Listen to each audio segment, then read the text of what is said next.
आज हम बात करेंगे इकोनॉमिक्स में जो रिसोर्स है, रिसोर्स का एलोकेशन का, रिसोर्स को किस तरह से, पहले हम रिसोर्स को जनरेट किस तरह से कर सकते हैं और फिर रिसोर्स का किस तरह से एलोकेशन होता है।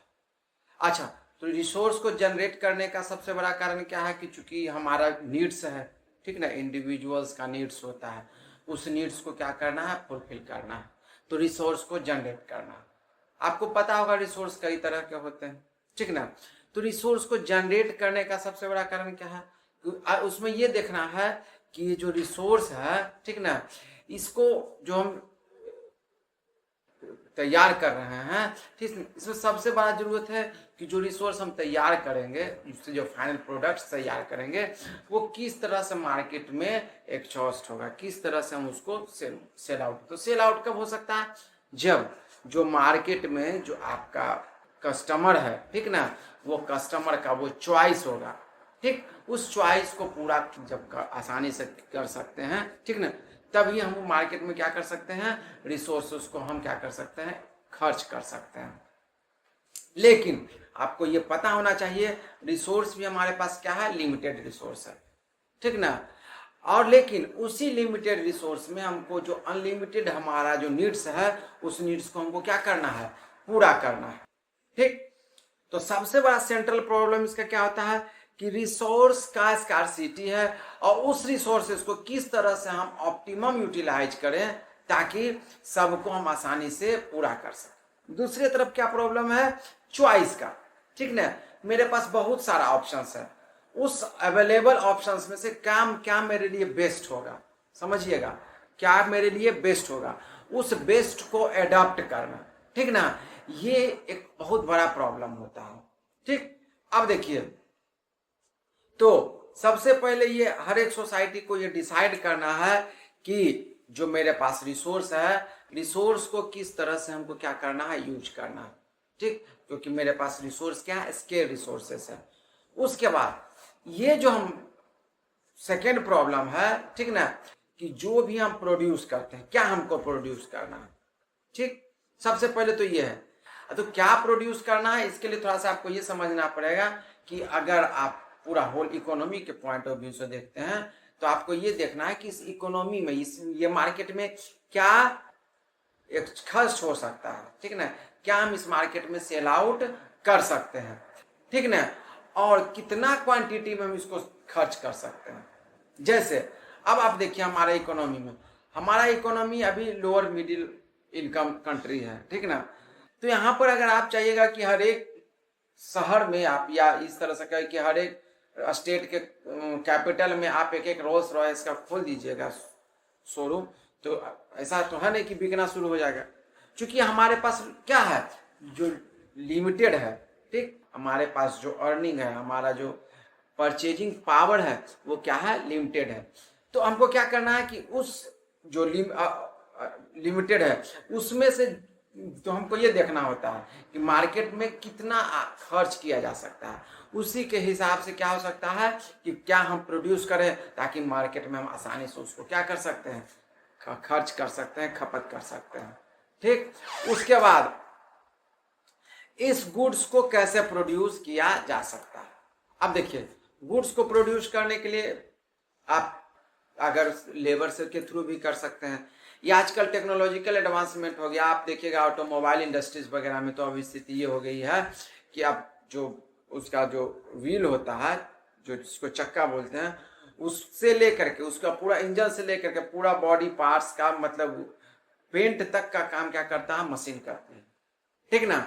तो इस कारण से मेरे पास जो है, ठीक ना, टेक्नोलॉजी है, वो हम उसको, उससे हम कोई गुड्स को कैसे प्रोड्यूस कर सकते हैं, उसका किसके लिए हमको प्रोड्यूस करना है, ठीक। अब चलिए, तो यानी कि सबसे सेंट्रल प्रॉब्लम क्या है कि जो मेरे पास रिसोर्सेज है, स्केर रिसोर्सेज है, उसको हम किस तरह से, हमको फाइनल गुड्स और सर्विसेज को हमको किस तरह से इसको डिस्ट्रीब्यूट करना है, इक्विटेबल डिस्ट्रीब्यूशन, ठीक है ना, ये सबसे बड़ा सेंट्रल प्रॉब्लम है। अब चलिए देखिए, तो अब हमको समझना है प्रोडक्शन पॉसिबिलिटी फ्रंटियर के बारे में, यानी क्या है। अब देखिए, तो इसके लिए, इसके पहले आपको समझना पड़ेगा प्रोडक्शन पॉसिबिलिटी सेट, और प्रोडक्शन पॉसिबिलिटी सेट क्या होता है? कलेक्शन होता है पॉसिबल कॉम्बिनेशन का। क्या? जैसे सपोज कीजिए कि अगर आप पढ़ाई कर रहे हैं, ठीक, कल आप जॉब करना चाहते हैं, ठीक ना, ये जॉब वो जॉब करना चाहते हैं। अगर आप अभी पढ़ाई नहीं करिएगा तो कहीं ना कहीं कुछ ना कुछ अर्निंग करते रहिएगा, सपोज 5,000 10,000 रुपये जो भी आप अर्निंग करिएगा, ठीक ना। तो देखिए अब उसमें होता है कि जो भी गुड्स और सर्विसेज का कॉम्बिनेशन है, चलिए अपॉर्चुनिटी कॉस्ट में इसको समझाएंगे, अपॉर्चुनिटी कॉस्ट में, ठीक। यानी कि अब मेरे पास सपोज कीजिए 1 हेक्टेयर जमीन है, ठीक ना। अब उसी जमीन में से हमको क्या करना है, या तो हमको राइस प्रोड्यूस करना है या फिर हमको पल्सेस प्रोड्यूस करना है, ठीक। अब अगर 1 हेक्टेयर जमीन में हम अगर क्या कर सकते हैं, या तो पूरा का पूरा हम राइस प्रोड्यूस कर सकते हैं या पूरा का पूरा हम पल्स दाल प्रोड्यूस कर सकते हैं, ठीक ना। तो ये प्रोडक्शन पॉसिबिलिटी सेट एक कलेक्शन देता है गुड्स और सर्विसेज के पॉसिबल कॉम्बिनेशन का, जो कि क्या करता है कि कोई भी एक डिजायर्ड अमाउंट में, ठीक ना, या जो रिसोर्स मेरे पास उस रिसोर्स में कितना अमाउंट जो है हम वो गुड्स को प्रोड्यूस कर सकते हैं या सर्विसेज को प्रोड्यूस कर सकते हैं, जो कि टेक्नोलॉजी जो स्टॉक में टेक्नोलॉजिकल एडवांसमेंट को ऐड करते हुए, ठीक। तब देखिए तब प्रोडक्शन पॉसिबिलिटी फ्रंटियर क्या कहता है, प्रोडक्शन पॉसिबिलिटी फ्रंटियर, ये आपका इकोनॉमिक्स का बेसिक है, ठीक ना। यहां से आपका इकोनॉमिक्स का टॉपिक शुरू होता है, ठीक। अब देखिए तो यानी कि प्रोडक्शन क्या है, सपोज कीजिए फर्स्ट कंडीशन है, आप ये देखिए, आप या तो राइस प्रोड्यूस करते हैं, ठीक ना, या फिर आप क्या प्रोड्यूस करते हैं, पल्स प्रोड्यूस करते हैं। समझ में आया ना, ठीक। तो देखिए या तो आप 1 हेक्टेयर जमीन है, ठीक, 1 हेक्टेयर में आप क्या करते हैं, पूरा या तो पूरा अगर आप राइस का प्रोड्यूस कर सकते हैं तो 10 टन जो है, आप सपोज कीजिए 10 क्विंटल जो है आपका, ठीक ना, वो आप क्या कर सकते हैं, या इस तरह से कहिए कि आप 100 kg राइस प्रोड्यूस कर सकते हैं, ठीक। तो जब पूरा का पूरा आप यूटिलाइज कर लीजिएगा, यानी कि यहाँ पर पल्स जो है आपका 0 हो जाएगा, कोई दिक्कत। अब जैसे ही अब हमारे अल्टरनेट नहीं भाई, कुछ राइस भी प्रोड्यूस करेंगे, कुछ पल्स भी प्रोड्यूस करेंगे। सपोज कीजिए इसको हम 90 kg कर दिए, 10% इसको कम किए, यानी ये 10% आपका क्या हो जाएगा, पल्स का प्रोडक्शन बढ़ जाएगा। सपोज कीजिए उतना 10% में ये दो क्या बोलते हैं, आप इसको कह सकते हैं कि 5 kg हो रहा है प्रोड्यूस, ठीक। ये एक मतलब हाइपोथेटिकल सिचुएशन ले रहे हैं, एग्जाम्पल ले रहे हैं। ये नहीं है कि आपको पता होगा कि प्रोडक्टिविटी जो होता है खेत का कुछ और होता है, ठीक। ये सिर्फ एग्जाम्पल समझने के लिए हम आपको ले रहे हैं। अगर हम इसको 80 kg कर देंगे, यानी कि अगर हम 1 हेक्टेयर का में 20% जमीन पर पल्स का प्रोडक्शन करने लगेंगे और 80% जमीन पर राइस का प्रोडक्शन करने लगे, तो ऑटोमेटिक ये कितना हो जाएगा, 20% 10 kg। फिर ये जब 70 जाएगा तो ये कितना हो जाएगा, 15 kg। इस तरह से जैसे जैसे ये नीचे घटता जाएगा वैसे इसका पॉसिबिलिटी क्या होता जाएगा, बढ़ता जाएगा। जब हम इसका सपोज कीजिए कि टोटल पल्स ही प्रोड्यूस करने लगे, तो टोटल 50 kg हम क्या करेंगे, पल्स प्रोड्यूस करेंगे। लेकिन जब ये टोटल करेंगे तो यहाँ राइस कितना kg हो जाएगा, 0 kg हो जाएगा। अब देखिए तो यानी कि यहाँ से जैसे जैसे हम प्रोडक्शन को क्या कर जाते हैं, वैसे धीरे धीरे धीरे धीरे इसका पॉसिबिलिटी क्या हो जाता है, चेंज हो जाता है। इसी को हम लोग क्या कहते हैं, प्रोडक्शन पॉसिबिलिटी फ्रंटियर कहते हैं। सपोज कीजिए यहाँ जब आएगा ये कंडीशन होगा, यहाँ आएगा तो ये कंडीशन समझते जाइए, ठीक ना। ये आपका सिस्टम, यानी ये आप सपोज कीजिए ये ए हो गया, ये बी हो गया, ये सी हो गया, डी हो गया, ई हो गया, एफ हो गया, ये अलग अलग आपका क्या हो गया, पॉसिबिलिटी हो गया कि अगर जो आपके पास अवेलेबल जो रिसोर्स है, ठीक ना, उस रिसोर्सेस में आप जो है प्रोपोर्शनेटली कितना प्रोड्यूस कर सकते हैं।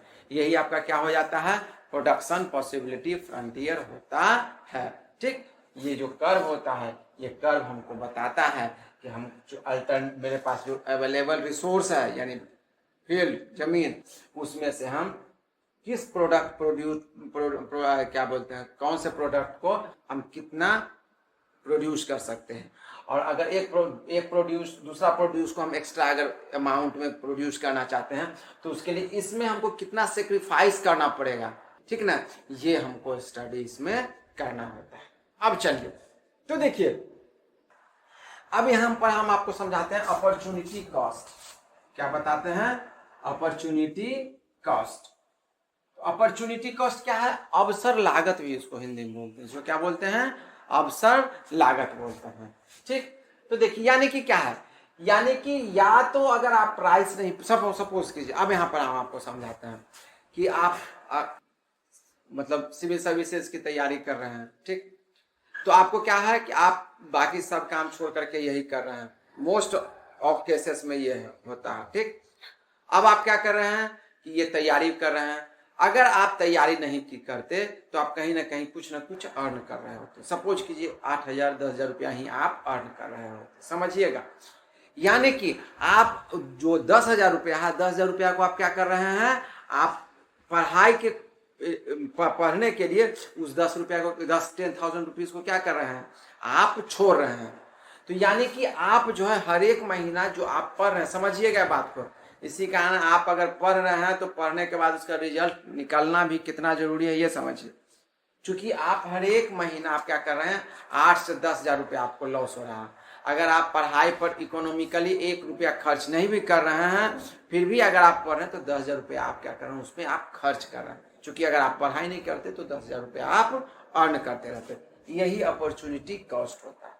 यानी कि हम इस दूसरे अपॉर्चुनिटी को गेन करने के लिए, ठीक ना, दूसरे अपॉर्चुनिटी को गेन करने के लिए एक अपॉर्चुनिटी को हम क्या कर रहे हैं, छोड़ रहे हैं। तो उससे होने वाला जो मेरे लिए लॉस है, यही लॉस जो होता है आपका क्या होता है, अपॉर्चुनिटी कॉस्ट होता है। इसी का अपॉर्चुनिटी को अगर ये अपॉर्चुनिटी सपोज कीजिए, अपॉर्चुनिटी जो डिजायर्ड जो इच्छा है कि हम ये चीज बनना है, अगर उस डिजायर्ड सिस्टम को हम नहीं अचीव कर पाते हैं तो ये जो बीच का हम सपोज कीजिए 4 साल का समय है, 4 साल में अगर 10,000 रुपया भी कमाते हैं, सबसे मिनिमम अमाउंट बताते हैं, यानी 1,20,000, यानी 4 साल में लगभग 5 लाख रुपये, 4,80,000 हम क्या कर सकते थे, कमा सकते थे। यानी यहाँ पर हमारे लिए 4,80,000 का अपॉर्चुनिटी लॉस्ट हुआ है। और अगर हम बन गए तो वही जो 4,80,000 में अपॉर्चुनिटी कॉस्ट होता है। ठीक, यहां तक कोई दिक्कत? अब चलिए हम लोग बताते हैं। ठीक, अब मार्केट क्या होता है? तो मार्केट, सबसे पहले ये समझना है कि मार्केट क्या होता है।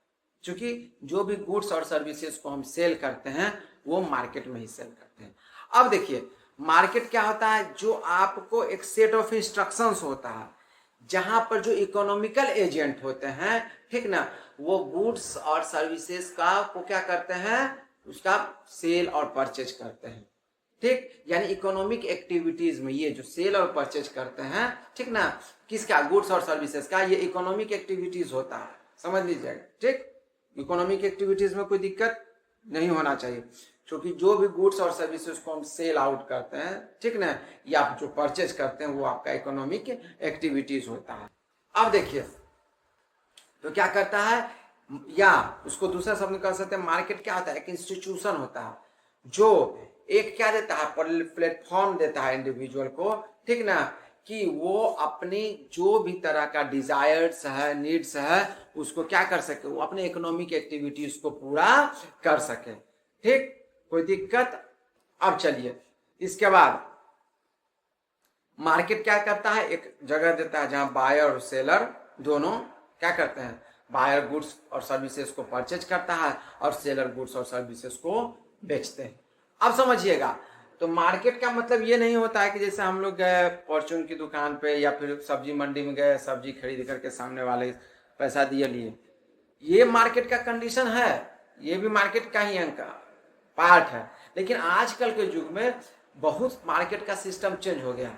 आप ऑनलाइन शॉपिंग करते हैं, अमेजोन से करते हैं, फ्लिपकार्ट से करते हैं, और बहुत सारा जो ऑनलाइन प्लेटफॉर्म है आप वहां से परचेज करते हैं।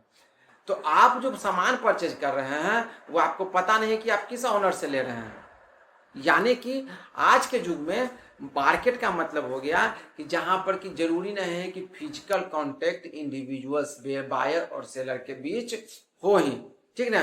बिना फिजिकल टेलीफोन से भी आप सेल परचेज कर सकते हैं, ऑनलाइन भी कर सकते हैं, ठीक ना। ये जो सिस्टम होता है आजकल मार्केट का एक नया ट्रेंड होता है, ठीक।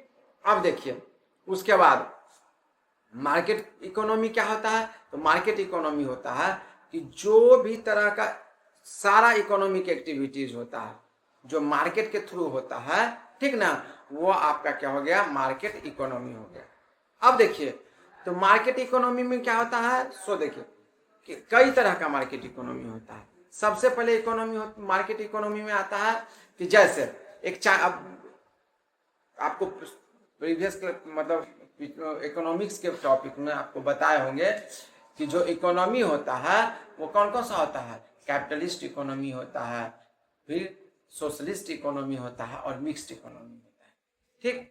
कैपिटलिस्ट इकोनॉमी में क्या होता है, अब देखिए तो मार्केट में अगर आप ये देखिएगा कि सबसे महत्वपूर्ण चीज क्या है, गवर्नमेंट का अपना कंट्रीब्यूशन। तो गवर्नमेंट अपना कंट्रीब्यूशन कैसे दे सकती है, तो गवर्नमेंट अपना कंट्रीब्यूशन दे सकती है रूल्स और रेगुलेशन बना करके। कम्युनिस्ट कंट्रीज में क्या होता है कि रूल्स रेगुलेशन के साथ साथ बिजनेस भी ऑपरेट करने का काम कौन करती है, सरकार ही करती है, ठीक। चाइना उसका परफेक्ट एग्जाम्पल है, हालांकि 1969 के बाद बहुत सारा उसमें चेंजिंग हुआ है, ठीक ना। रसिया भी कह सकते हैं एक परफेक्ट एग्जाम्पल है।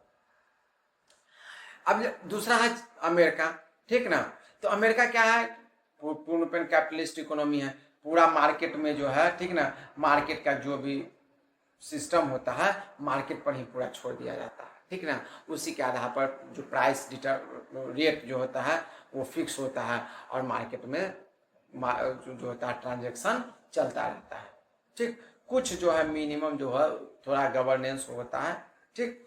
अब देखिए एक सिस्टम होता है जहां पर कि सरकार क्या करती है, कुछ पार्ट खुद भी रखती है और बाकी इंडिविजुअल्स को दे देती है। सरकार क्या करती है, रूल्स और रेगुलेशन के थ्रू, जैसे मार्केट को कंडक्ट करने के लिए, मार्केट को रेगुलेट करने के लिए क्या है, आपका securities exchange board of India है, ठीक ना। उसके बाद फिर आप जो फॉरेन करेंसी का एक्सचेंज करते हैं, फॉरेन एक्सचेंज मैनेजमेंट एक्ट होता है, फॉरेन एक्सचेंज रेगुलेशन एक्ट होता है, ठीक ना। ये अलग अलग सिस्टम होता है। उसका मॉनेटरी सिस्टम को देखने के लिए रिजर्व बैंक ऑफ इंडिया है, ठीक ना।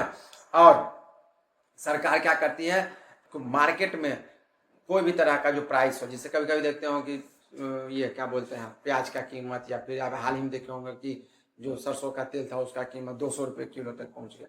तो सरकार क्या करती है, उस पर नियम बनाती है, कानून बनाती है, या जो लॉ है उसको प्रॉपर इम्प्लीमेंट करती है, ताकि मार्केट में क्या हो, एक एडिक्वेट कंडीशन बना हुआ रहे। यानी मार्केट में क्या हो, एक जो मतलब आसानी से जो हो उसको मतलब प्राइस का जरूरत से ज़्यादा फ्लक्चुएशन नहीं हो, ताकि मार्केट को, तो उसके लिए क्या करती है सरकार, मार्केट में कानून बना करके मार्केट को क्या करती है, कंट्रोल करती है, ठीक। अब देखिए उसके बाद, अब देखिए इकोनॉमी एक पॉजिटिव इकोनॉमिक होता है जो एनालाइज हम लोग करते हैं। उसमें होता है कि अलग अलग डिफरेंट मैकेनिज्म को कैसे हम और उसके फंक्शन को कैसे डिफाइन करते हैं। एक नॉर्मेटिव होता है कि वो मैकेनिज्म जो मैकेनिज्म है वो मैकेनिज्म हमारे लिए कितना सही है, क्या उस मैकेनिज्म में किसी तरह का इम्प्रूवमेंट किया जा सकता है, सुधार किया जा सकता है या नहीं। आज का टॉपिक्स यहीं तक रहा, ये इकोनॉमिक्स का बेसिक्स है। अगले क्लास में आपको माइक्रो और मैक्रो इकोनॉमिक्स के बारे में बताएं। धन्यवाद। जय हिंद। भारत माता की जय।